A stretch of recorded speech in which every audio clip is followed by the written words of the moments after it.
Mana buku? Mana? Ni time untuk belajar kan? Kenapa tak belajar? Ha? Kenapa?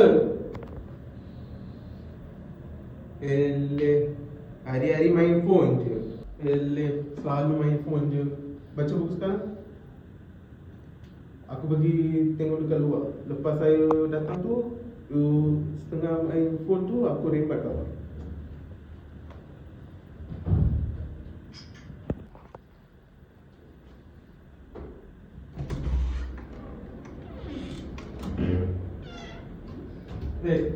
Aku tu nak belajar, you still tengok phone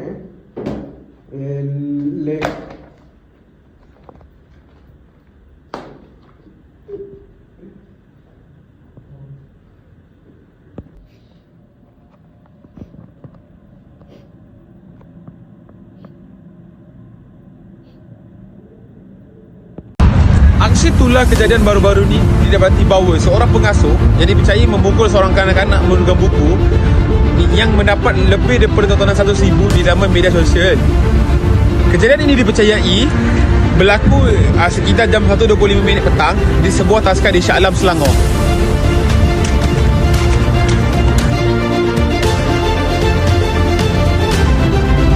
Video yang berdurasi 2 minit itu dipercayai dimuat naik oleh ibu kepada mangsa tersebut.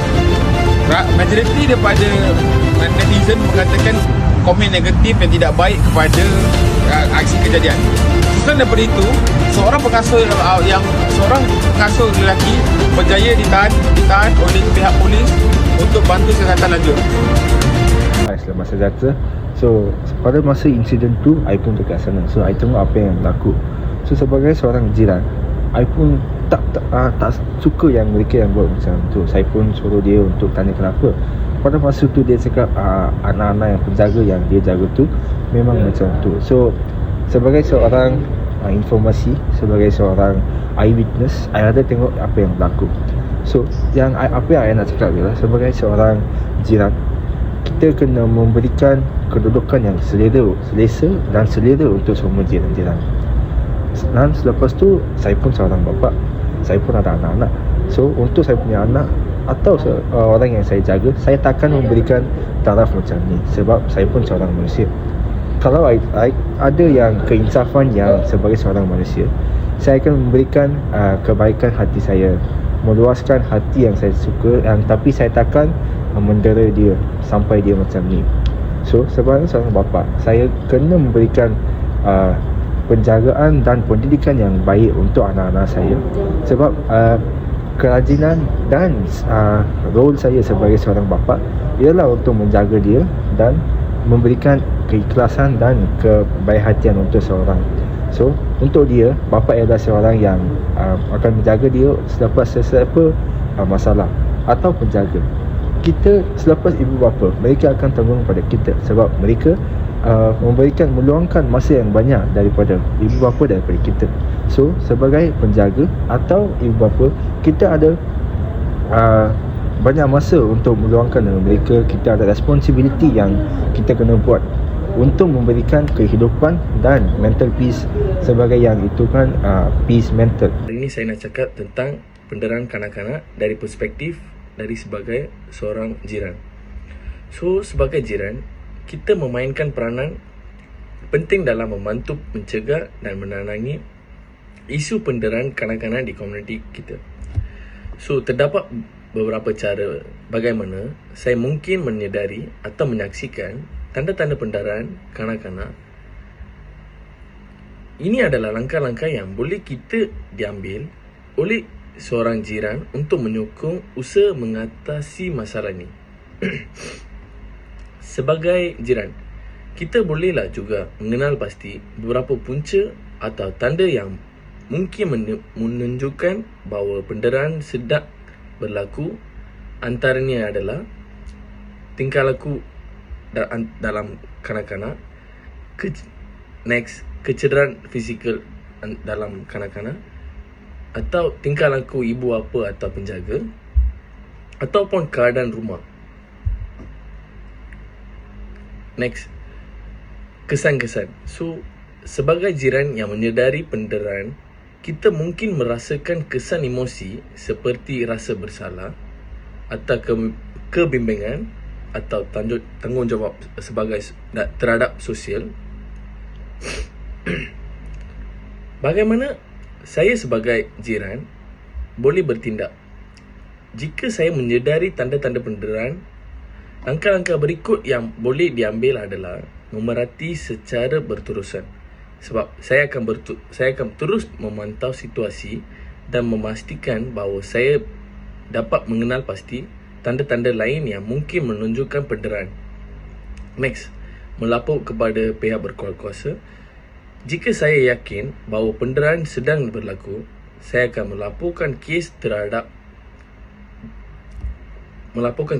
tersebut kepada pihak berkuasa seperti polis atau Jabatan Kebajikan Masyarakat melalui talian agar tindakan segera boleh diambil untuk melindungi kanak-kanak tersebut. Next, bertindak secara berhemah. Dengan langkah-langkah ini, jiran boleh menjadi penyokong yang penting dalam usaha untuk mengurangkan dan mencegah penderaan kanak-kanak. Peranan komuniti yang penting dalam melindungi kanak-kanak daripada penderaan akan mewujudkan. Penderaan kanak-kanak di Malaysia mempunyai kesan yang mendalam dan berpanjangan. Berikut adalah beberapa kesan yang mungkin timbul akibat penderaan. Kesan psikologi kanak-kanak. Yang mengalami penderaan sering mengalami masalah mental seperti kebimbangan, kemurungan dan gangguan stres pasca trauma. Mereka mungkin juga mengalami rendah diri dan masalah dalam membentuk hubungan sosial. Kesan fizikal. Penderaan fizikal boleh menyebabkan kecederaan yang jelas dan masalah kesihatan jangka panjang. Ini termasuk masalah pertumbuhan dan perkembangan serta risiko penyakit kronik. Selain itu, kesan pendidikan. Kanak-kanak yang didera mungkin mengalami kesukaran dalam pembelajaran dan prestasi akademik. Mereka mungkin kurang fokus dan berasa terasing di sekolah. Selain itu, kesan sosial. Penderaan boleh membawa kepada masalah tingkah laku, termasuk keganasan, penagihan dadah dan kesulitan dalam membina hubungan yang sihat. Ini boleh mengakibatkan kitaran penderaan yang berulang pada generasi akan datang. Kesan keluarga. Penderaan kanak-kanak juga memberi kesan kepada dinamik keluarga. Ia boleh menjelaskan hubungan antara ahli keluarga dan mencipta suasana yang tidak sihat dalam rumah. Mencegah dan menangani penderaan kanak-kanak memerlukan kerjasama dari pelbagai pihak, termasuk kerajaan, masyarakat dan keluarga. Setelah itu, kesan emosi. Kanak-kanak yang didera mungkin mengalami masalah pengawalan emosi, menjadikan mereka sukar untuk mengekspresikan diri dengan cara yang sihat. Ini boleh menyebabkan ledakan kemarahan atau penarikan diri sosial. Kesan jangka panjang. Penderaan semasa kanak-kanak boleh mengakibatkan masalah dalam kehidupan dewasa, termasuk kesulitan dalam pekerjaan, hubungan romantik dan pembentukan keluarga sendiri. Kesan ekonomi. Kanak-kanak yang mengalami penderaan mungkin memerlukan perkhidmatan kesihatan mental dan fizikal yang membebankan sistem kesihatan dan ekonomi negara dalam jangka panjang. Kesan pada komuniti. Penderaan kanak-kanak boleh memberi impak negatif kepada keselamatan dan kesejahteraan komuniti secara keseluruhan. Ia boleh meningkatkan kadar jenayah dan ketidakstabilan sosial.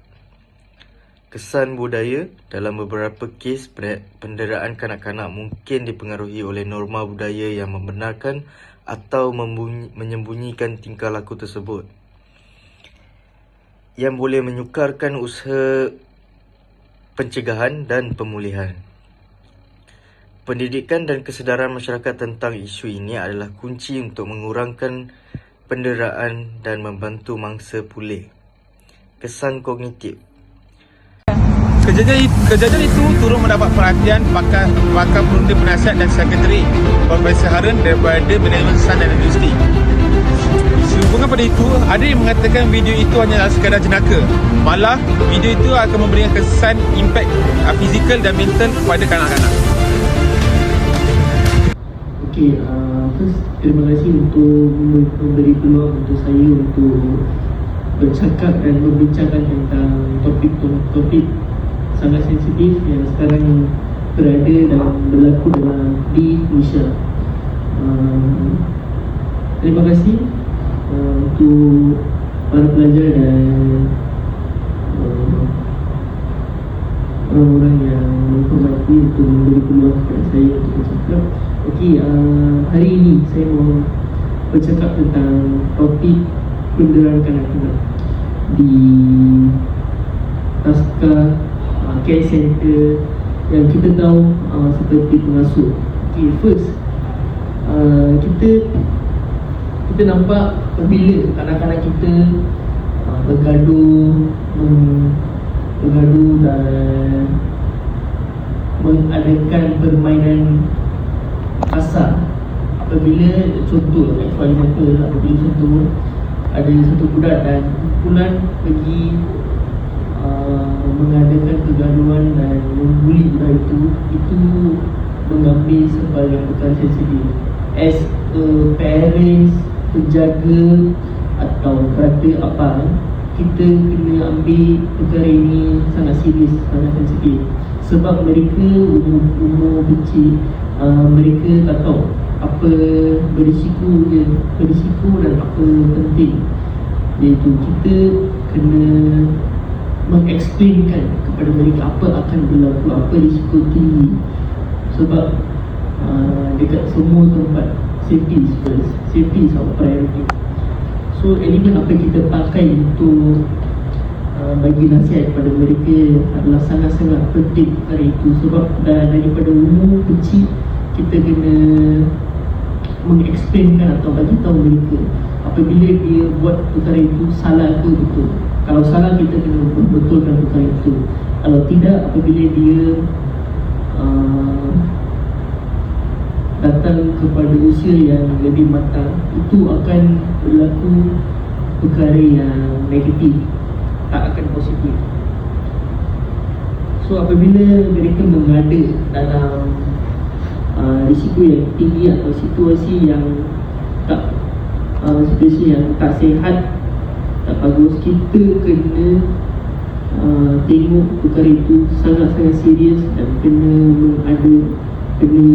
apa kita perlu buat. As I say, the strong safety first. Sebab dalam usia muda kita boleh tukar, sesiapa pun kita boleh tukar dia punya mindset, fokus atau attitude, character. Apabila dia sudah matang atau dia sudah dewasa, itu sangat susah untuk tukar, untuk buat macam itu. So apabila para pelajar atau orang mengerti tengok perkara berlaku depan mata, sila mengambil tindakan sepantasnya bila boleh. Jangan mengabaikan perkara itu. Apabila mengabaikan itu akan merosakkan masa depan mereka dan orang yang terjejas dalam perkara pembulian, penjarahan itu. So that's all for me, and thank you so much. Terima kasih untuk memberi peluang kepada saya untuk bercakap, and terima kasih. Selain rawatan fizikal, bangsa kanak-kanak dinasihati untuk mendapatkan rawatan mental untuk mengelakkan daripada prastat traumatik. Menurut Profesor Harun, perubahan emosi dan tingkah laku kanak-kanak menunjukkan kepada kanak-kanak itu mengalami traumatik. Kes disiasat mengikut Seksyen 31/1 Akta Kanak-Kanak 2001 dan pengasuh yang melakukan kesalahan berdepan dengan hukuman penjara maksimum 20 tahun atau denda sebanyak RM50,000 atau dua-duanya sekali jika didapati bersalah.